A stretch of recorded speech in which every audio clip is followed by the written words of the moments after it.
Tinubu di alága àjọ Ecowas. Ààrẹ orílẹ̀-èdè yìí Bọ́lá Ahmed Tinubu ni wọ́n ti yàn gẹ́gẹ́ bí alága àjọ tó ń rí sí àjọṣepọ̀ ọlọ́rọ̀ ajé àwọn orílẹ̀-èdè ìwọ̀ oòrùn ilẹ̀ Áfíríkà Economic Community of West African States ECOWAS báyìí. Olùdámọ̀ràn pàtàkì rẹ̀ lórí ètò ìròyìn ọ̀gbẹ́ni Báyọ̀ Ọ̀nànúgà ló fi ọ̀rọ̀ náà léde lórí ìtàkùn abẹ́yẹfò rẹ̀ Twitter lórí ẹ̀rọ ayélujára lọ́jọ́ àìkú Sunday ọjọ́ 9 oṣù keje yìí. Ìkéde ìyànsípò rẹ̀ yìí ló wáyé níbi àpérò àwọn olórí orílẹ̀-èdè ìwọ̀ oòrùn ilẹ̀ Áfíríkà tí wọ́n wà nínú àjọ ECOWAS ọ̀hún, èyí tí àpérò ẹlẹ́ẹ̀kẹtàlélọ́gọ́ta 63 irú rẹ̀ ń lọ lọ́wọ́ nílùú Bissau tó ń ṣe olú ìlú orílẹ̀-èdè Guinea-Bissau.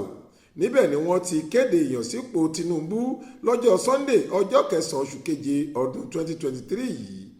Ọ̀nànúgà sọ pé Tinubu ni yóò gbapò ọ̀hún lọ́wọ́ ààrẹ Guinea-Bissau tó gba àwọn olórí orílẹ̀-èdè ẹlẹgbẹ́ rẹ̀ gbogbo lálejò, ìyẹn ọ̀gbẹ́ni Umaru Embalo tó ti wà lórí ipò alága náà láti bí ọdún kan sẹ́yìn.